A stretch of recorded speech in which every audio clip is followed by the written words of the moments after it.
Madame, Monsieur, bonsoir et merci d'être sur Télé Africain. Le métronome de ce jour reçoit Richard Ndibokoun. Il est le président du CIPROS, le syndicat des professionnels de la sécurité sociale. Avec lui, nous allons aborder les questions relatives au travail abattu depuis quelques mois maintenant par l'administration provisoire nommée par le gouvernement afin de pouvoir trouver une sortie à la crise qui a secoué la Caisse nationale de sécurité sociale. Ce conseil de surveillance également dirigé par le ministère de tutelle qui assiste donc l'administration provisoire et des propositions qui sont faites notamment par Henri-Claude Oyima, le patron des patrons gabonais qui a donc souhaité il y a quelques heures que la CNSS passe désormais sous pavillon privé. Richard Ndibokoun, bonsoir. Bonsoir.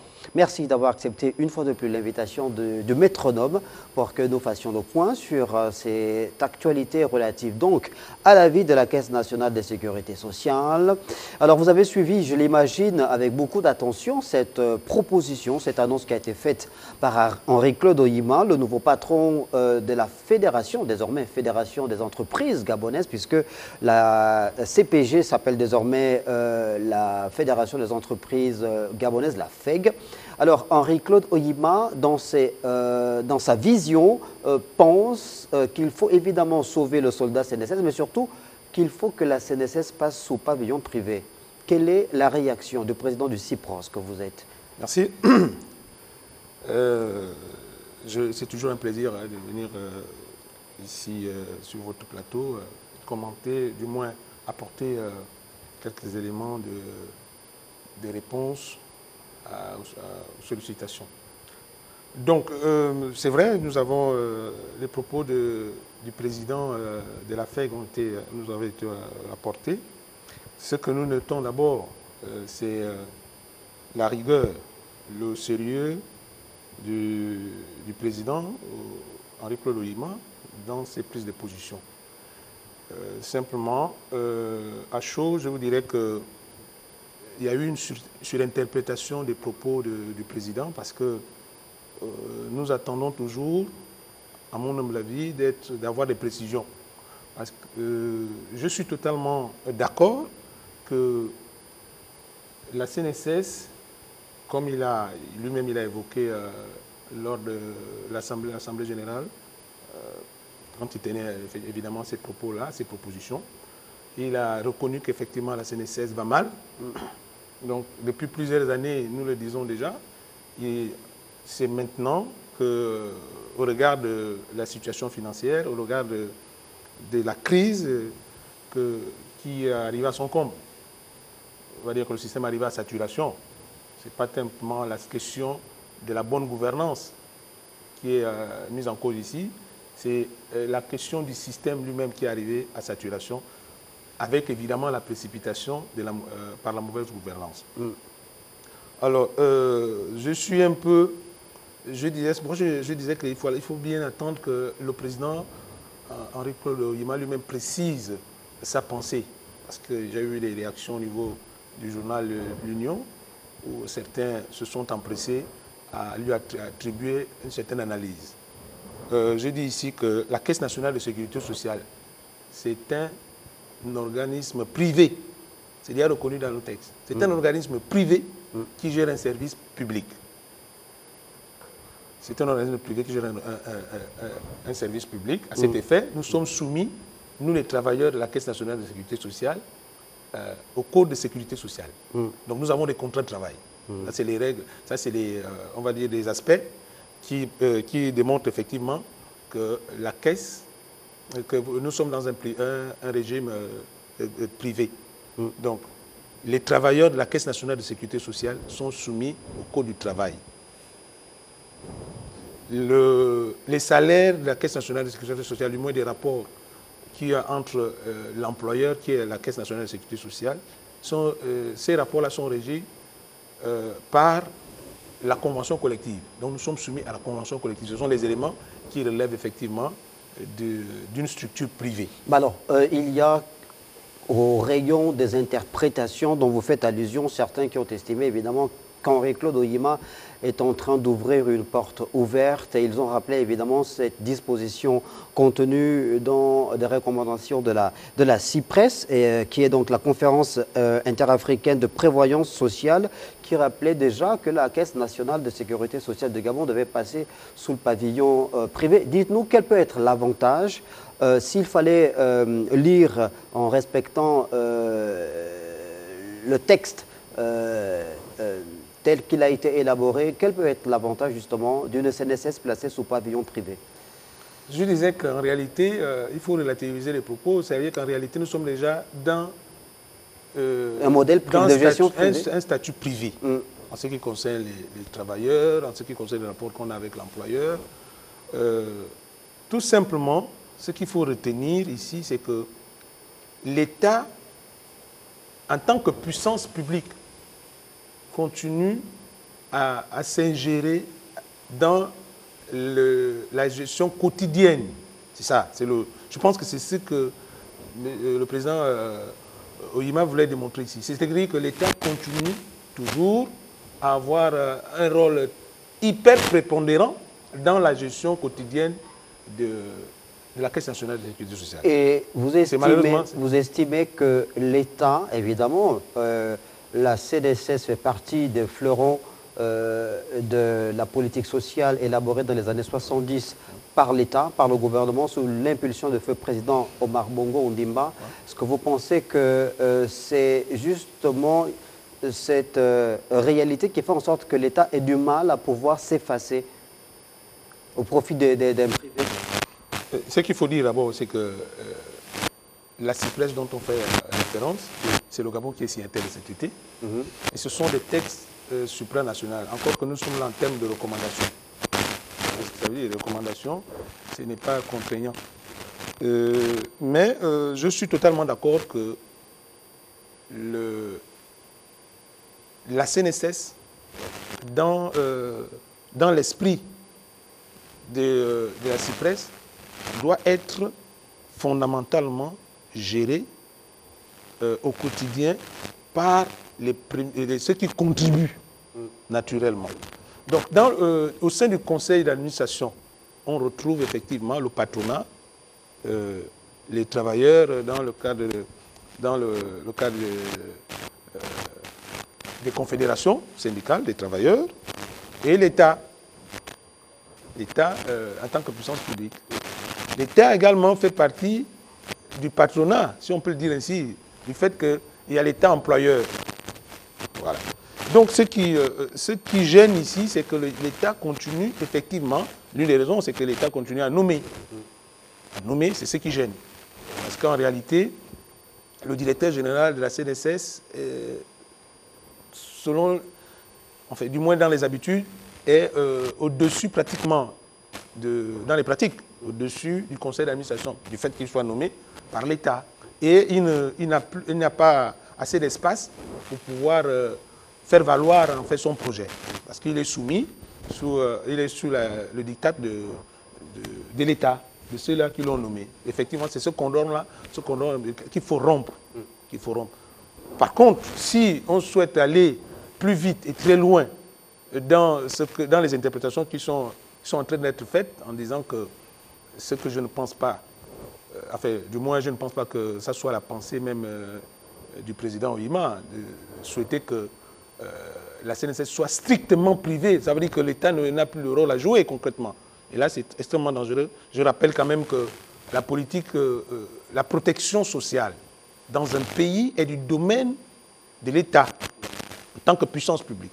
Voilà, c'est le domaine de l'État, c'est la politique sociale, c'est le domaine de l'État. Est-ce que la vision d'Henri-Claude Oyima qui veut donner un coup de fouet justement au patronat gabonais, sachant l'importance que revêt la prévoyance sociale, la sécurité sociale de notre pays, évidemment, pour l'État, est-ce que le souci du patronat aujourd'hui ou d'Henri-Claude Oyima, que le patron des patrons gabonais, ce n'est pas de mettre davantage de la rigueur dans la gouvernance de la CNSS? Très bien, là on va toucher les doigts. C'est-à-dire que si on va plus vite avec des méthodes, avec une certaine rigueur dans la gestion, je pense que il y aura de la douleur. Est-ce que tout le monde est capable aujourd'hui de supporter toutes les mesures qui vont avec? Parce que quand on dit sous pavillon strictement privé, ça veut donc dire qu'il faut une certaine rigueur.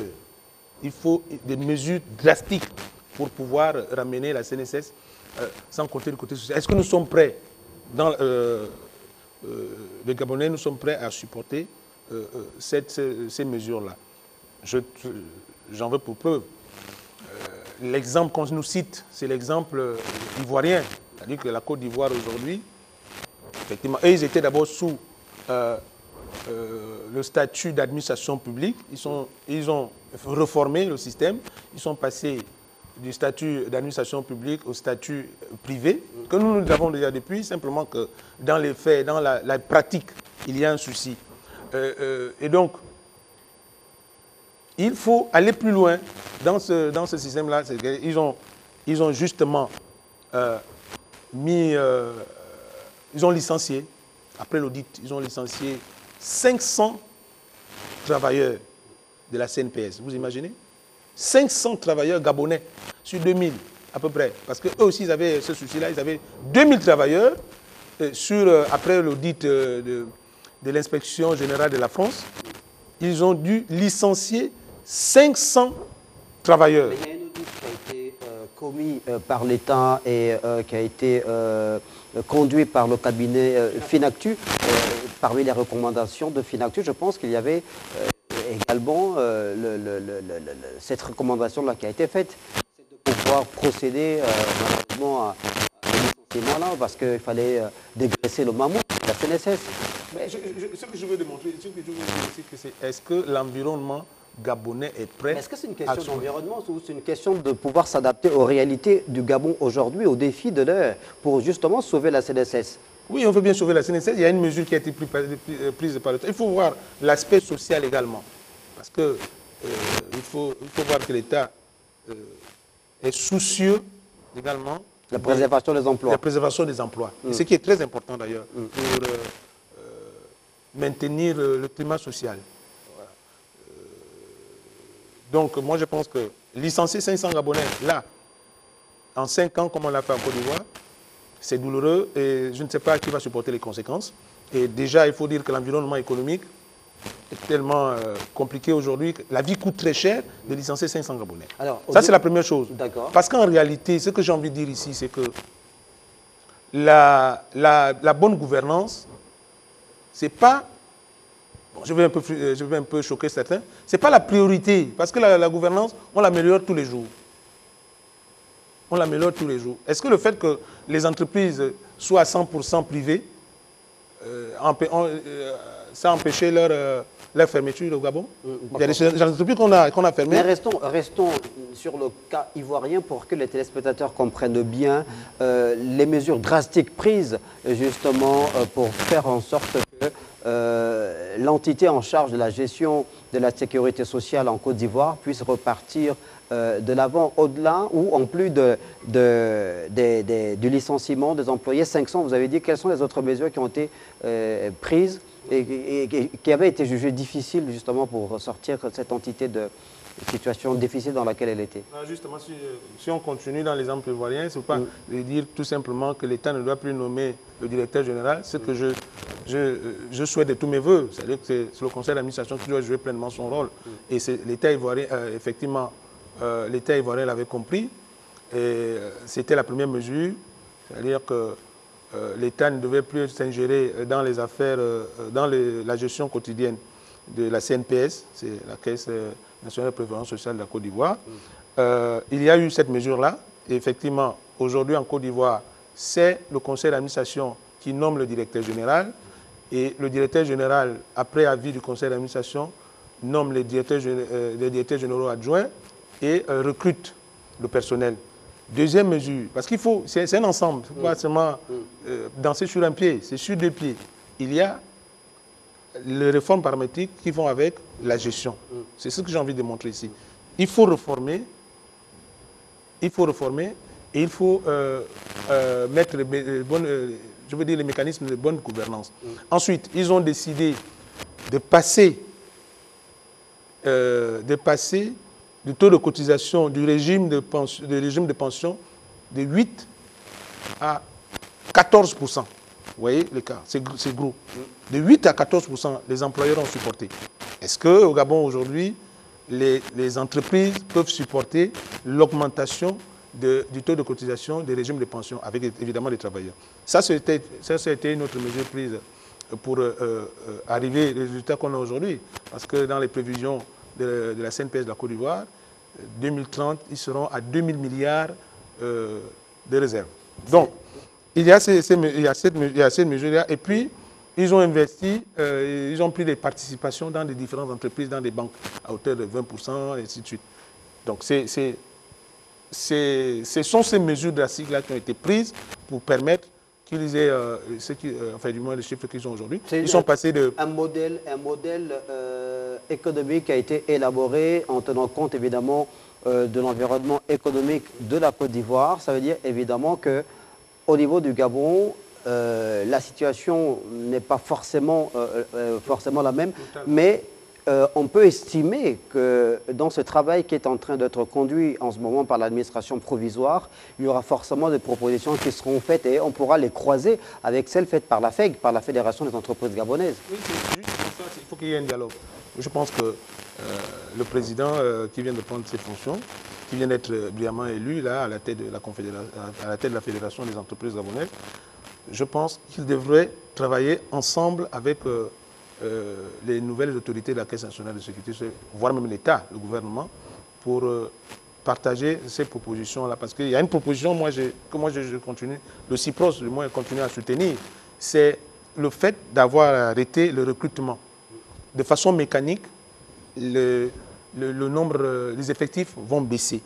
Vous avez, on ne renouvelle plus les CDD, donc ils sont en train de partir. Vous avez ceux qui sont en âge de départ à la retraite vont partir. Au bout de 5 ans, mécaniquement, les effectifs de la CNSS vont être réduits. Que de mettre en place une mesure drastique qui va conduire des milliers de Gabonais au chômage. Et je pense quand même que ça a été bien mûri, ça a été bien réfléchi du côté de l'État. Alors, la Fédération des entreprises gabonaises, évidemment, c'est le patronat qui regroupe l'essentiel de plus grosses entreprises que compte le Gabon. Il y a des indicateurs macroéconomiques qui sont également mis à la disposition du grand public et qui permettent de voir que récemment, le Gabon a consolidé sa position de pays le plus riche d'Afrique devant le Botswana. Mais bon, il n'y a que sur le plan social, la situation des populations n'est pas forcément la plus reluisante, sans qu'elle ne soit la plus catastrophique également sur le continent. Mais on a quand même un environnement qu'on peut considérer comme étant sain, qui puisse permettre ou emmener le gouvernement à prendre des risques, notamment en ce qui concerne l'augmentation du taux, relèvement du taux de cotisation. Est-ce que c'est possible, Richard Ndibétou?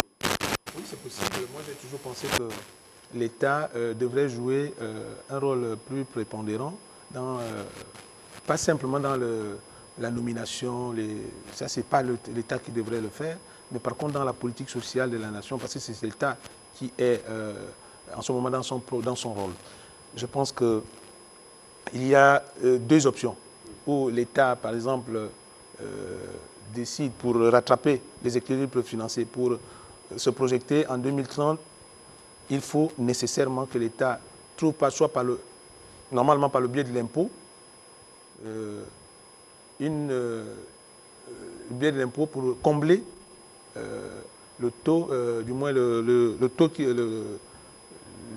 déficit de 1%, 1,5% qui manque actuellement au niveau du régime de pension, 1,5%. Quelles que soient les études, on nous a montré que le minimum, il faut 1,5% pour qu'on retrouve l'équilibre au niveau des régimes de pension qui est déficitaire depuis 2004, je rappelle. Donc, si l'État a la possibilité de le faire en mettant en place soit un impôt, c'est facile, ou en inscrivant la CNSS dans le budget de l'État, par exemple, pour combler ce vide-là. Ça, l'État peut le faire. Voilà. Et l'État devrait le faire pour sauver le système de sécurité sociale au Gabon. Alors, au-delà de ce relèvement, hein, de ce taux de cotisation sur les pensions retraite, quelles peuvent être d'autres propositions qui pourraient venir asseoir la solidité financière de la Caisse nationale de sécurité sociale? Est-ce que vous pensez qu'il serait important que la CNSS soit délestée de son important patrimoine immobilier, par exemple, parce que je crois que c'est l'une des entités les plus importantes du pays dans ce domaine-là. La CNSS a un important patrimoine immobilier. Est-ce que cet important patrimoine immobilier représente aujourd'hui une forme de boulet pour la CNSS? Bien au contraire, c'est-à-dire que je pense qu'on doit beaucoup investir dans ce sens. Réhabiliter un certain nombre de bâtiments, pourquoi pas faire louer. La CNSS a d'immenses bâtiments disséminés sur l'étendue du territoire. Nous avons un important patrimoine. Et c'est ce qui normalement devrait faire la force de la Caisse nationale de sécurité sociale. Voilà. Et donc il faut remettre en orbite ce patrimoine-là.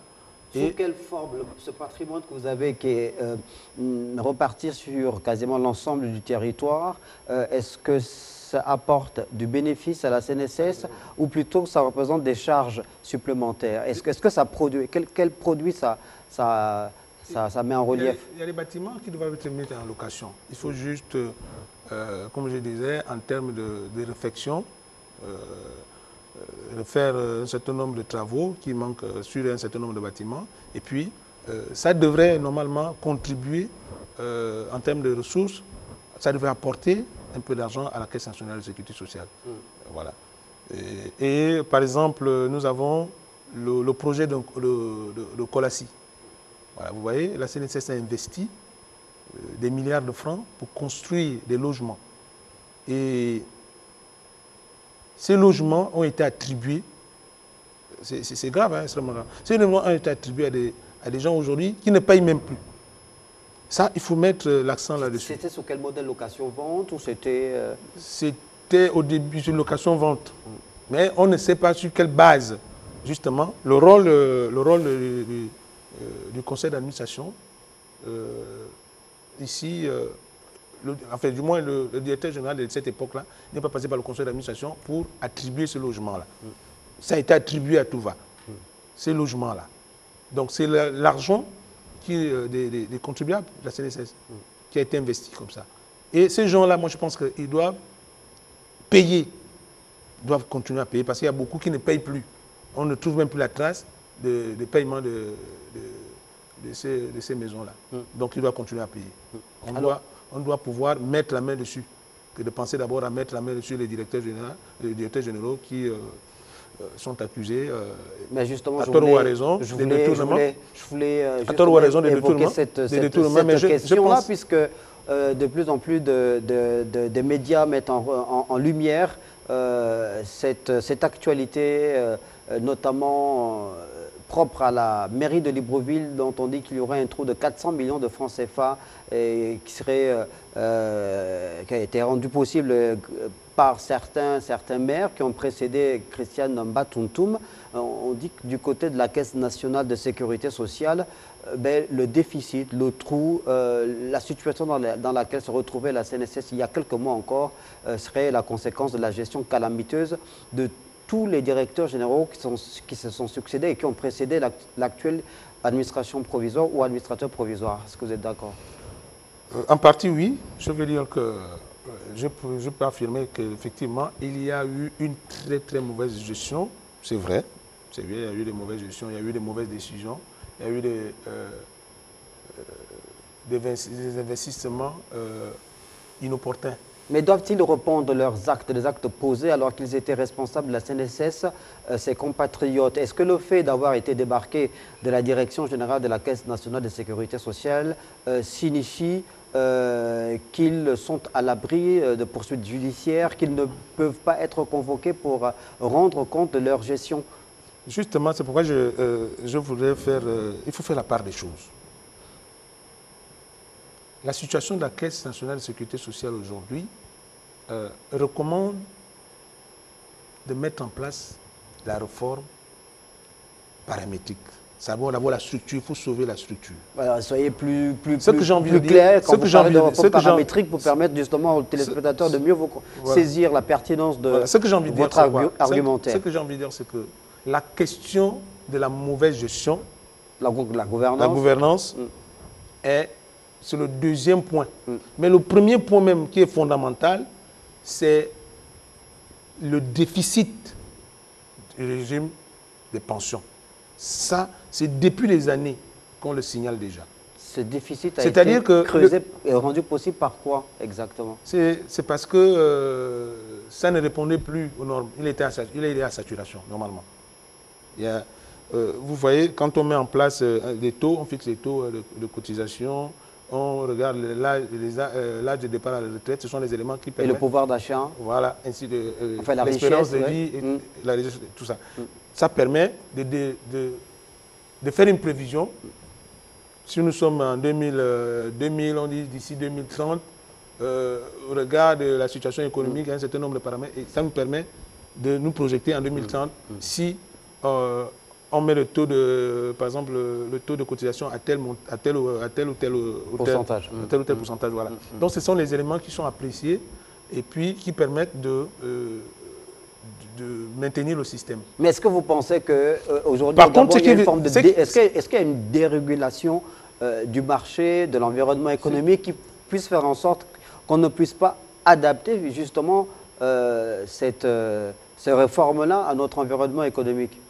Non, je pense plutôt qu'il y a eu... Puisque vous parlez de saturation. Il y a eu un manque de volonté pour réformer. Politique. Oui, puisque je vous dis que cette situation-là, tout le monde, du moins ceux qui connaissent la question de la sécurité sociale, tout le monde sait que cette situation-là est là depuis 2004. On annonçait déjà que ça ne va pas, il faut réformer le système. Il est à saturation. Mais personne n'a voulu prendre conscience de cette affaire. Et ça s'est amplifié. Mais ça rejoint votre... En réalité, ça s'est amplifié par la mauvaise gouvernance. C'est ça, la mauvaise gouvernance qui a précipité les choses. Ça devait... c'est en 2025. Normalement, en 2025, qu'on devait arriver en situation... Mais ça rejoint votre... Enfin, ça rejoint votre argumentaire quand vous dites que l'État est capable de pouvoir franchir ce cap-là. Parce que vous avez l'impression que l'État est un peu frileux. Voilà, justement. C'est bien ça. Justement, oui. Et je pense qu'aujourd'hui, ce qu'attendent les nouveaux retraités et ceux qui perçoivent leur pension, c'est un, que le système soit sauvé, que leur pension soit payée régulièrement. Deux, et que, enfin du moins deux, on relève la pension. La pension. Ils ont besoin de ça parce que la vie coûte cher. Il faut augmenter la pension. Augmenter la pension. Et je continue à le dire, c'est le rôle de l'État.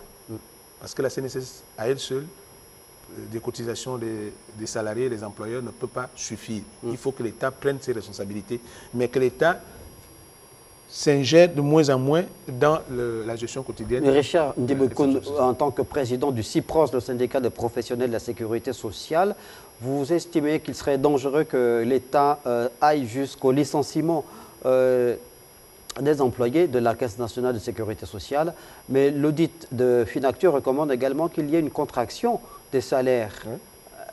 Que faire? Est-ce que vous serez favorable qu'il y ait justement cette baisse des salaires et préserver les emplois? C'est un argument. Nous sommes favorables. Et je vous dis que ce qui constitue, je l'ai toujours affirmé, parce qu'à la suite de nos différentes études, nous avons au bureau exécutif du CIPROS analysé la question. Parce qu'on dit, nous sommes en sureffectif, oui, si on regarde les ratios qui sont préconisés par la CIPRES, effectivement, la CNSS, nous sommes en sureffectif.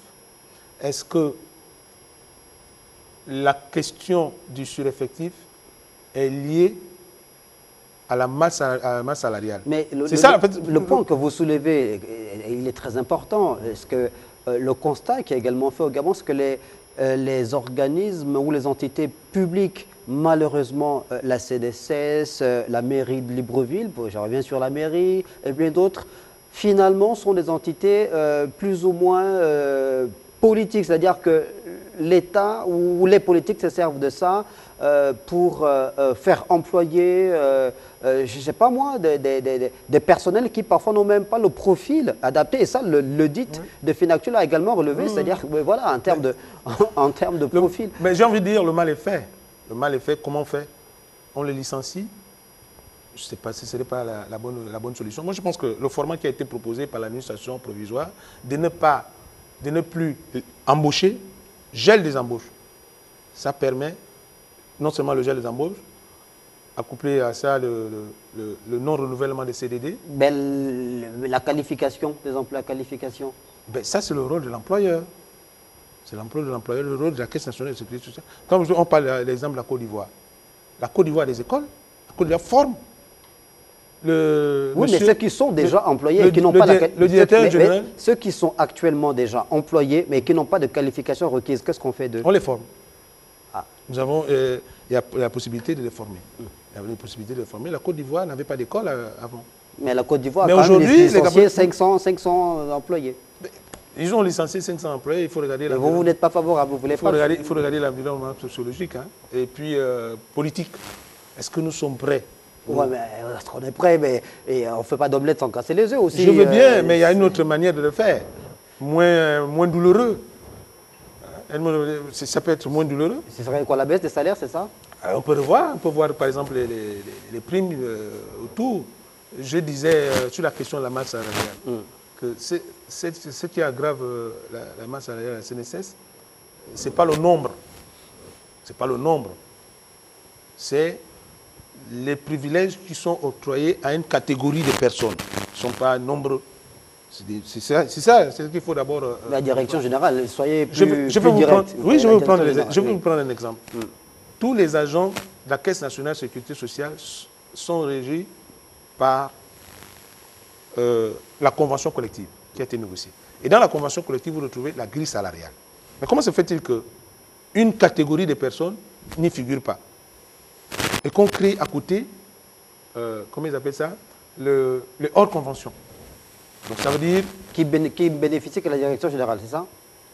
Le hors convention. Hors catégorie. Les hors catégorie, ce sont des personnes soit qu'on a nommées directeurs des départements, soit ils peuvent même, sans être même nommés, ils peuvent avoir ce privilège de se retrouver en hors catégorie. Vous imaginez? Comment se fait-il qu'il y a une convention, il y a une grille salariale qui est pour tout le monde? Il y a certaines personnes qui sont hors de cette convention collective. Et nous disons, pour des questions de justice, d'équité, et pour justement participer à l'effort de sauver la Caisse nationale de sécurité sociale, nous pensons que tout le monde doit revenir dans la convention collective. Il faut donc réduire les salaires pour que ces gens-là se retrouvent dans la convention collective. Parce qu'ils n'y sont pas. Ils ne sont même pas prévus dans l'actuelle convention collective. Il faut donc remettre la convention collective à plat pour permettre de revoir le niveau des salaires, surtout les primes qui sont attribuées aux gens. Pour moi, je pense que ce serait moins douloureux et à côté de cela, continuer à ne plus embaucher pendant même 5 ans. C'est possible. Et ça permet de retrouver les mêmes équilibres qu'en Côte d'Ivoire. On n'est pas obligé de licencier 500 personnes en moins de 5 ans. On peut toujours, à côté, avoir d'autres mesures et retrouver les mêmes équilibres. Alors, ramener tout le monde, direction générale, employés, à se soumettre à la grille salariale encadrée par la convention collective pour faire des économies. Il n'y a que dans l'audit du cabinet Finactu, il y avait également un pan réservé à la corruption, trop de corruption. Et là, l'actuelle administration provisoire, Richard Ndibikoun, selon les informations que nous avons eues, aurait pris le taureau par les cornes en faisant de la lutte contre la corruption une réalité. Il semblerait qu'il y ait déjà des résultats à ce niveau-là. Oui, il y a des contrôles inopinés qui se font un peu partout. Et ces contrôles-là ont permis de mettre la main sur un certain nombre d'indélicats Je peux dire ça comme ça. Qui se sont rendus coupables de détournement de Des plusieurs détournements. centaines de millions de francs CFA. Exact, Parce oui. que ça fait peur quand même. Vous, c'est quand même assez C'est- choquant et incompréhensible. Ça veut donc dire qu'au moment où on demande aux gens de faire des efforts, il y a certains qui trouvent le malin plaisir à continuer à pratiquer ce genre À taper dans les caisses de la CNSS. Voilà. Vous imaginez, on va aller dire à des papas, des mères de famille qui ont déposé leur demande de pension. Il y a de cela, ça fait 4 ans qu'il n'y a pas l'argent pour vous payer, mais qu'à côté, il y a des gens qui continuent à détourner des centaines de millions. Ça ne marche pas. Ça ne marche pas. Ça, vraiment, il y a les gens sont inconscients. Donc ça veut dire qu'il y a encore des failles dans le système, c'est ça? Oui, c'est justement ce que j'étais en train de dire. Il ne faut pas, à côté des réformes qui sont proposées, au quotidien, ça se voit avec l'administrateur provisoire, qui au quotidien corrige un certain nombre de pratiques. Vous voyez? Nous avons des bonnes procédures. Et c'est d'ailleurs le propre du Gabonais, le propre dans notre pays. C'est que nous avons des bonnes lois en matière d'application. C'est là où ça pose problème. Est-ce que vous voyez? On met les sentiments quand il faut faire appliquer la loi. On ne doit pas mettre les sentiments. Quand quelqu'un voulait, le règlement intérieur est là, il est frappé par le règlement intérieur. Si quelqu'un s'est mal comporté, il est traduit devant les justices et puis il répond de ses actes. Richard Ndibekoun, selon vous, sur la chaîne, toute la chaîne, quels sont les maillons qui représentent le plus qui ont un caractère un peu plus poreux, selon vous, les faiblesses de la CNSS, là où vous pensez que les indélicats arrivent facilement à s'engouffrer? Oui, bon, on ne va pas dire à tous les niveaux, il y a quand même ceux qui sont pas très loin de l'argent, ceux qui manipulent l'argent. Voilà. Je pense qu'il faut arriver à un système de digitalisation pour éviter les manipulations dans la Caisse nationale de sécurité sociale. Voilà, parce que c'est triste, c'est de dire qu'à la Caisse nationale de sécurité sociale, à l'opinion, de dire à l'opinion que nous avons des problèmes de finances, et dans le même temps, il y a des gens qui continuent à voler. Ça ne marche pas. Donc je pense que c'est beaucoup plus au niveau de ceux-là qui sont appelés à manipuler l'argent. Des caisses, au niveau des caisses, au niveau de la trésorerie. Donc il faut mettre plus il faut renforcer. Il faut renforcer. Même s'il existe, comme je disais tantôt, il y a des bonnes procédures, mais elles ne sont pas appliquées. Alors, il y a donc ce point relatif à la lutte contre la corruption qui est actuellement engagé et mené par l'administration provisoire qui est donc à la tête de la Caisse nationale de sécurité sociale. Vous, en tant que partenaire social, le CIPROS notamment, quel type de rapport vous avez avec l'administration provisoire? Quels sont, selon vous, à l'observation, d'autres éléments qui vous confortent dans l'idée que l'administration provisoire est en train de faire un travail qui pourrait être abouti à la fin du mandat qui leur a été assigné par le gouvernement? D'abord, je suis convaincu que la situation de la Caisse nationale de sécurité sociale ne va pas démarrer. Je suis très convaincu, très optimiste que nous sortirons de cette situation. Maintenant, est-ce que nous aurons appris de nos erreurs pour permettre à ce que le système soit pérenne? Ça, c'est toute la question. Depuis l'arrivée à la tête de la Caisse nationale de sécurité sociale de l'administrateur provisoire, je peux vous assurer que nous percevons nos salaires à date échue et les pensions qui sont payées, enfin du moins ceux qui perçoivent les pensions, reçoivent également leurs pensions à date échue. Ça, c'est déjà... Est-ce que c'est à mettre au crédit de l'administration provisoire? C'est à mettre au crédit de l'administration provisoire, puisqu'avant, on ne percevait plus les salaires à date échue. Alors, techniquement, expliquez-nous, qu'est-ce qui s'est passé justement pour qu'il y ait pour que l'équilibre se fasse à nouveau? Pourquoi, il y a quelques mois, ça semblait flancher, tanguer, et depuis l'arrivée de l'administration provisoire, tout a été rééquilibré. Qu'est-ce qui s'est passé sur le plan technique pour réajuster? Bon, d'abord, il faut dire qu'il y a la dette de l'État qui court. La dette de l'État qui court, et le travail qui avait été fait par le directeur général sortant, il avait bien expliqué qu'ils ont trouvé un moyen pour que la dette de l'État puisse être rachetée. Je pense que c'est peut-être la première phase, la première convention qui permet aujourd'hui d'essayer de rattraper la situation, je pense. L'explication vient certainement de là. Et puis, il y a tous les jours, l'administrateur provisoire avec son équipe, il essaye de trouver, de boucher un certain nombre de trous, c'est-à-dire en faisant des économies à certains endroits. Vous voyez la question de... on a révisé, par exemple, le calcul des congés, des locations congés, qui a permis à l'administrateur d'engranger à peu près 200 millions par mois. 200 millions, c'est pas rien. 200 millions de bénéfices au niveau du nouveau calcul de congés. À d'autres endroits, il y a aussi le fait qu'on a mis fin aux fonctions des directeurs. Là aussi, à certains postes, là aussi, ça a permis également d'engranger des économies. Voilà. Mais ce n'est pas assez.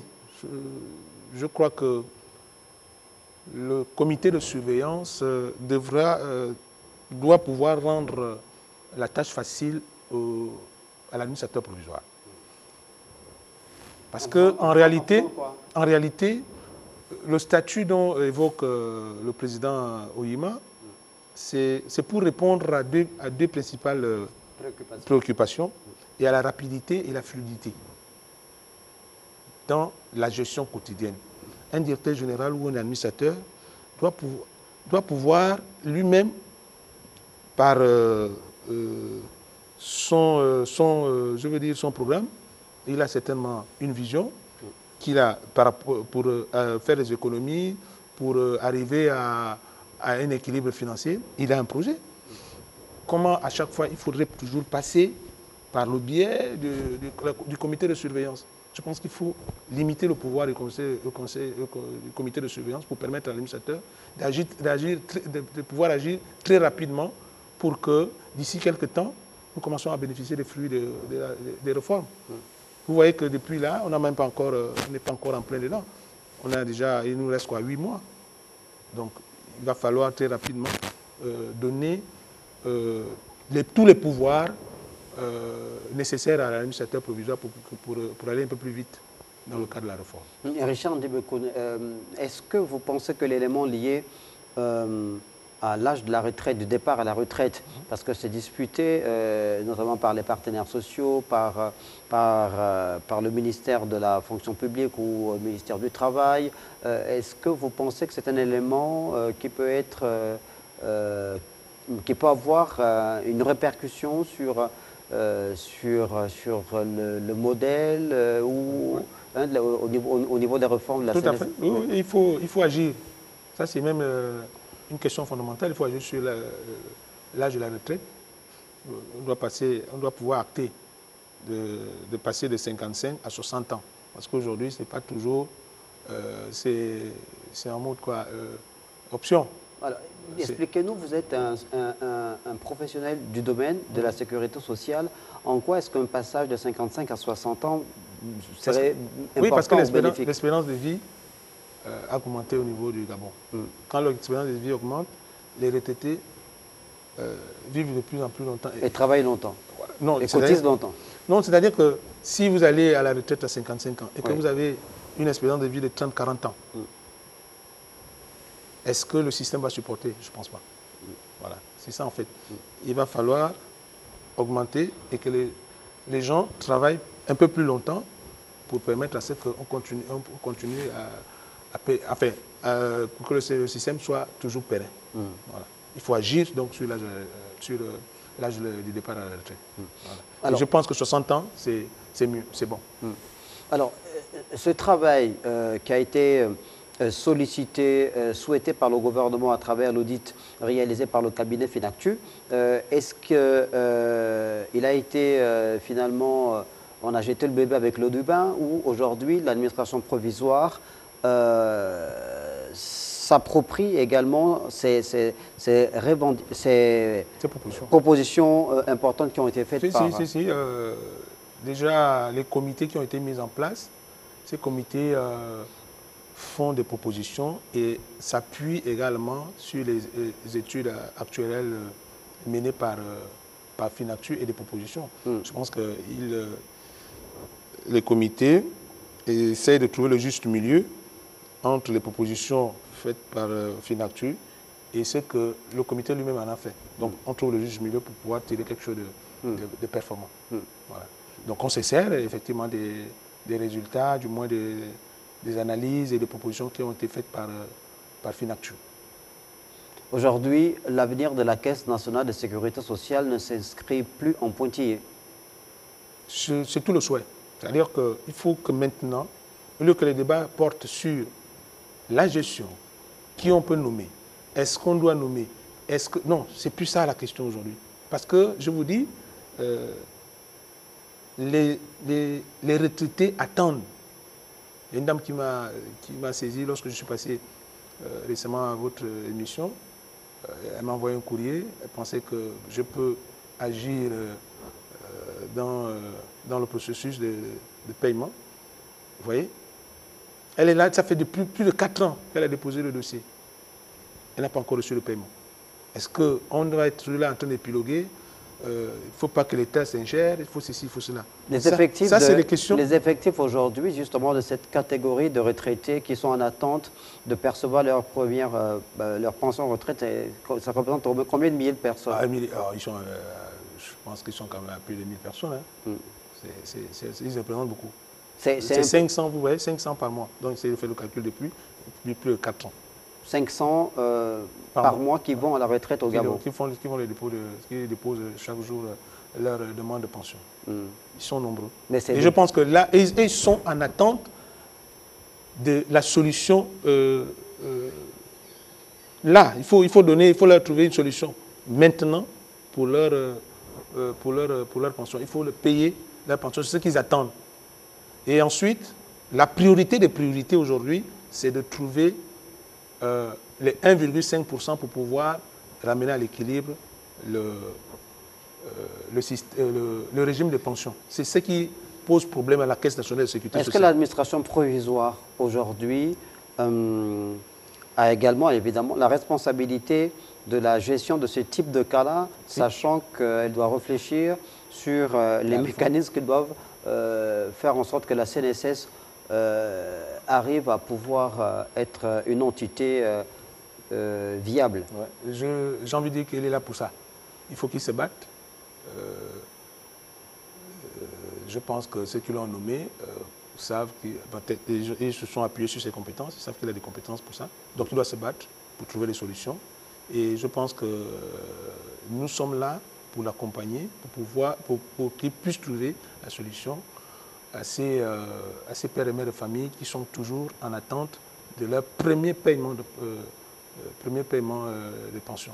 Il faut trouver très rapidement les solutions pour ça et ensuite réfléchir, pas d'abord sur la gestion, pour la bonne gouvernance, mais d'abord mettre la priorité sur la réforme paramétrique.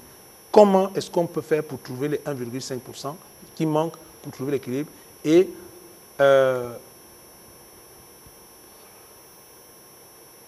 voir comment définir, est-ce que nous acceptons définitivement que l'âge de la retraite, c'est 60 ans aujourd'hui. C'est de ça qu'il s'agit.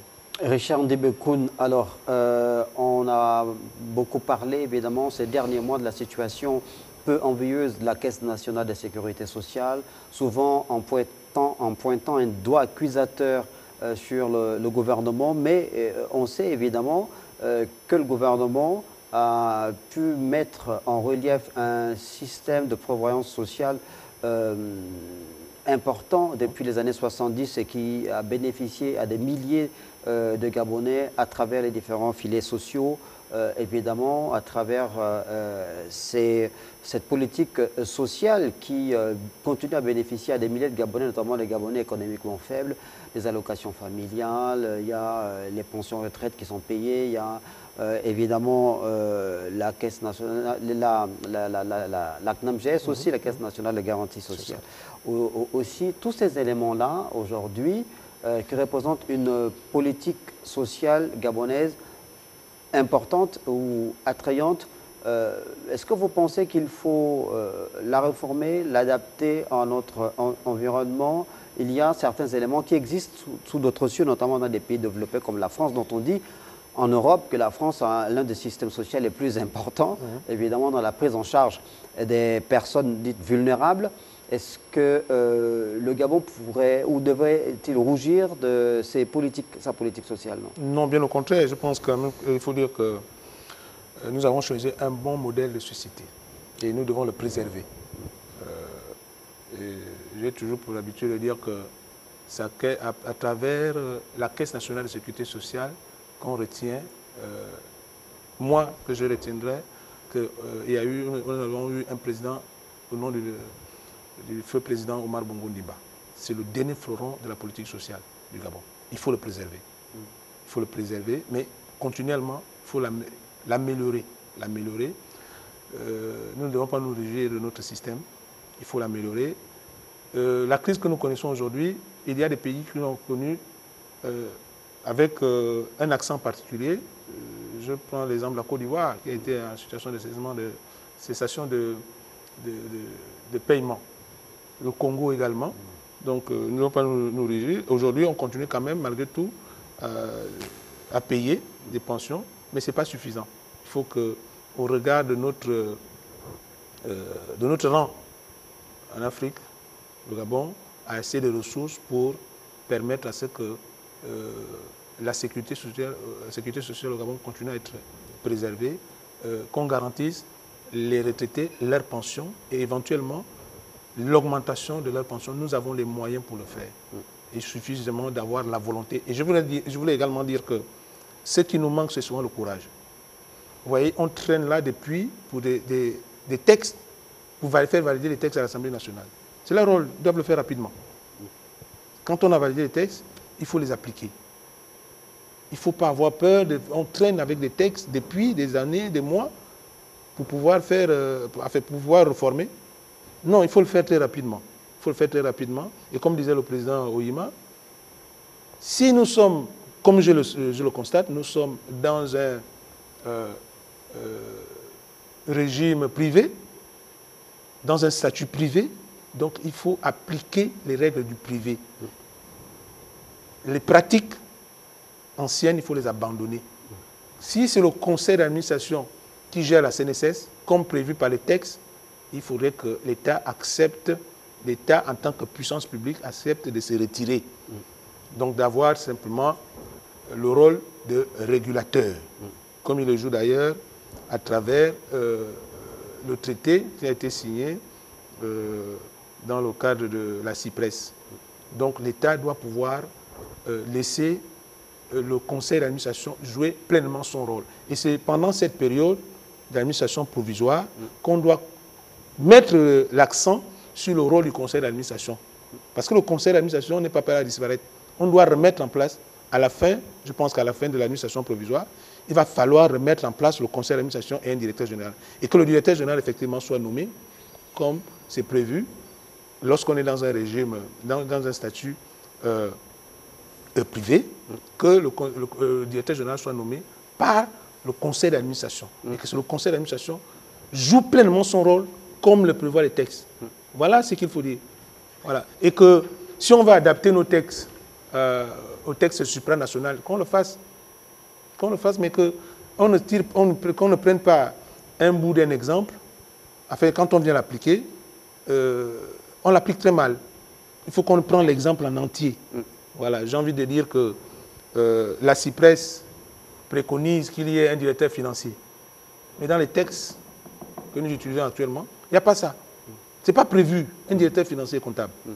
Mais l'État s'est en accaparé, non même par conseil des ministres, un directeur financier.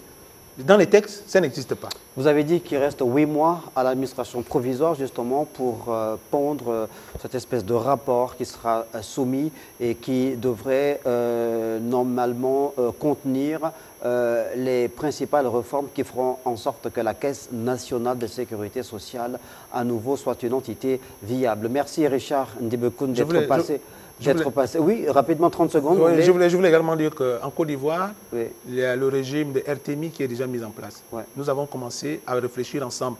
Ils ont déjà démarré. C'est aussi ça, la couverture de la sécurité sociale pour l'ensemble des travailleurs. Vous reviendrez sur notre plateau, évidemment, puisque ce sujet, on n'a pas fini de l'épuiser. Évidemment, on vous sollicitera à nouveau lorsqu'il s'agira de faire un point sur ce travail qui est en train d'être abattu par l'administration provisoire à la tête de la Caisse nationale de sécurité sociale. Merci d'être passé. Merci de nous avoir regardés. Ainsi se referme le métronome du jour. Bonne suite des programmes sur Télé Africa.